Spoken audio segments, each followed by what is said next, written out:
Evening all, welcome back to Dust, and we are continuing our kind of little mantra of, well, gunning. Gunning is still amazing fun. In fact, it's even better than I think it's ever been before. Look at this, we're using the railgun, which obviously keeps getting tweaked in most successive patches. I don't think it's actually been changed for a while, but this is the first time ever we've done a bit more of an analytical appraisal of it. And quite frankly, this gun is just insane. Look at that. I'm gonna show you that again as we super wind.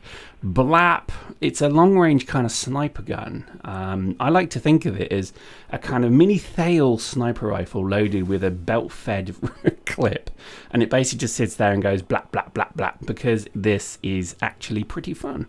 Now, the title of this video should be, and it probably won't be because I'll forget, but I'll call it something else, other piffy thing that I remember at the time. But the title of this video should be Rats in a Barrel, because this map just is ripe for this tactic. Now, this is, I think, the first time I've done it, so I'm not great at it, so please bear in mind that I'm a bit of a noob, as evidenced by that I get shot. Now, again, I got picked up and we're straight back. The ability of this thing, and I've just sped this up, but look at this is just me trying to shoot stuff. I don't seem to be very good at managing the warm-up of the rail rifle, but there we go. This tactic is just incredible fun because it's amazing what this gun does. It is incredibly, as I say this, I'm not hitting anything that's quite embarrassing, but stick with it, trust me, stick with it, because it's just amazing what you can do with the rail gun in this particular format. I'm just amazed more people don't do this. Now, we're not using missiles because that's easy mode. Seriously, if this was I guess a Python with a missile turret with my skills, and you know, with level 5 and level 5, this thing, it would just be like a machine gun rocket launcher, which is a little bit kind of WMD for our liking. This is a lot more kind of challenging to use the railgun, but actually it's a lot more fun as well. Now, the railgun does even have an area of effect on it, which is not to be underestimated, because this thing does damage as well as a direct hit. A direct hit, I think, is doing about 400 damage. So that's pretty impressive, as you can agree. A heavy will only take a couple of hits, maybe 3. Most of the suits take 1, and that's got to be the beauty of it. Look at this dude. We managed to get a bit of a shot. There we go, blap. Now, as you can see, the area of effect was probably killing him there, which is kind of nice. It's definitely, give it a go. Just literally get a better configuration of fit, get a pretty good gunner, and just go and have some fun, and I guarantee you'll have fun. And just alternate, just one of you fly the dropship one round and the other gun, and swap over for the next match. And I think you'll find that with a little partnership, you can actually do something like this and have some real fun. Now, you don't have to use advanced dropships, you could just use anything, but obviously advanced dropships gives you all the bonus of the speeded shot, more ammo, etc, etc. So definitely worth considering. I only have, I think, Incubus level 2, and Gaz has it at 5, so obviously we're getting a bonus of 7. Now, I did hear on the grapevine that that's apparently been a bug. It's not supposed to mix the two skill levels. Do you see what I mean? So obviously Gaz is level 5, so that speeds up the shots, so that's the amount of shots it fires per second, blah blah blah blah blah. And then I have level 2, so it adds that to 7. Same with the missile launchers. Now, I want to urge CCP not to change this. If this is a bug, then it's a bloody good one. Leave it, because there's got to be an incentive to use these vehicles and gun. Currently, there is none. Even with this increased, I guess, rate of fire, etc., it's still not enough to persuade people to do it. If you remove it or fix it so it's only then the gunner's skill, you will kill this whole tactic dead. And look how much fun this is. The gun game on the ground is already well serviced. Give vehicles a little bit of love and make them more relevant, and I think you'll see more people want to play them. And I think that has got to be, you know, not underestimated as being quite important.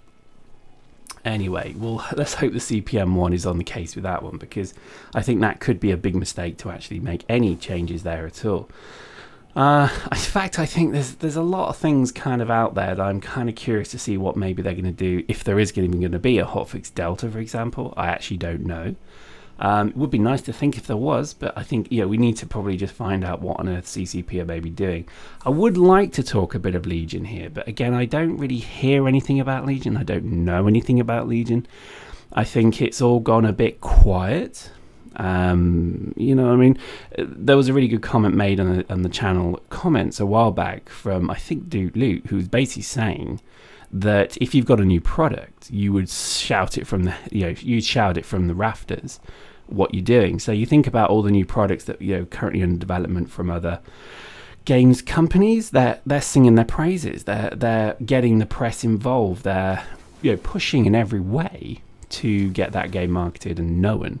And I think it's odd that Legion isn't. Now, this could be because, again, it's still not technically greenlit, which is a shame. And it could just be that maybe there's nothing necessarily to show. Maybe the game is just what it is. It's just, a demo, and it's being worked on, etc. So maybe they're just working hard to get the game more to a point where it would be a good idea to show it. I don't know. But from looking at the development of how Elite Dangerous has been made, even at the very start, the odd screen, well, there's quite a lot of screenshots, quite a lot of videos, quite a lot of blogs, quite a lot of discussion, quite a lot of forum posts, quite a lot of development, vlogs and Q&As, quite a lot of Reddit Ask Me Anythings, quite a lot of discussion generally that has just continued to create a bandwagon of positive thoughts about the whole thing, which is great because Eve Dangerous is all over the internet right now, and that's a good sign because, and again, that's only a beta. That's literally a game that's just hit beta only just recently. So I think that's a great example of where there should be this very high level of coordination and comms. I don't know why CCP aren't doing that for Legion. I actually don't know why they're not necessarily doing that for Valkyrie either, which is a greenlit product. So post in the comments if you know why. I honestly don't. I have no idea why they're not doing this.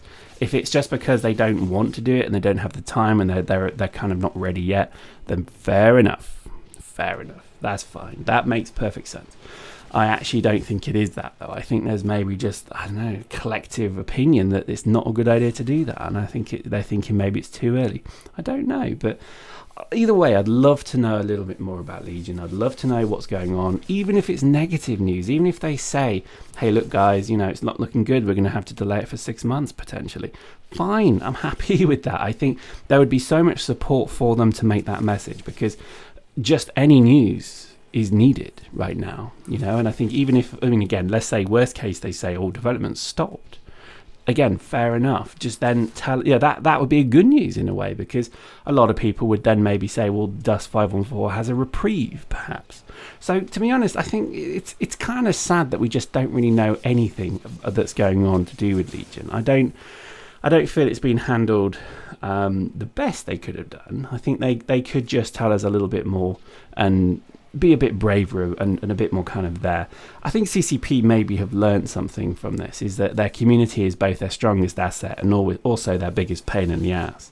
And I think partly what they maybe are only just realizing now is actually the best thing to have done is to be like Elite Dangerous and just position yourself above it.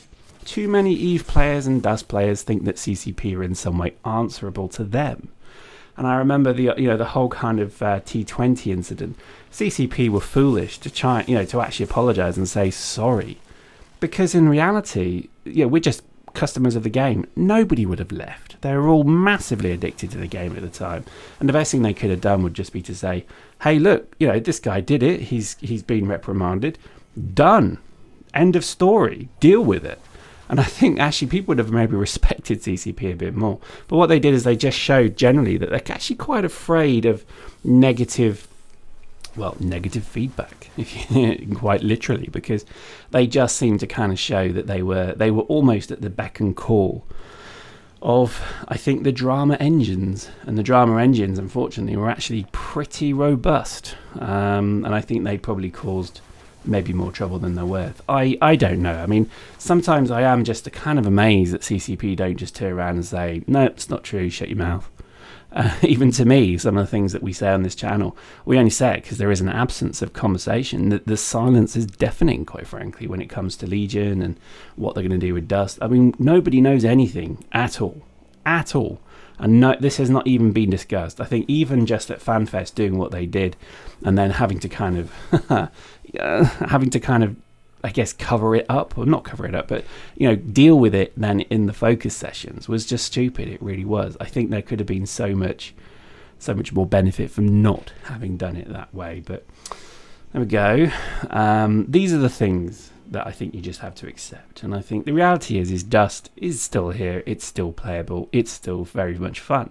And I think we've just had a blast playing it. I think it would be nice to hear more from CCP about what's going on. But I suspect more's going on than maybe we're aware of. And I suspect there's actually quite a bit going on in the background. Nothing to do with the games. It's more to do with the company and its future. So I think really this is where we are. Now, again, can't really say much more than that. I think there's just a total, you know, absence of communication when it comes to what is going on with anything to do with CCP generally, and I think this could be, you know, this could be because of other factors, as I say.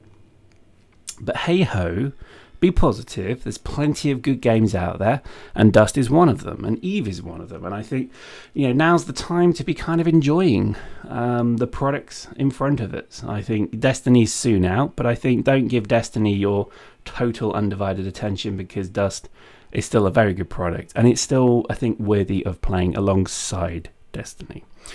There we go. What an advert for this game, eh? Hope you enjoyed that. We'll see you next time.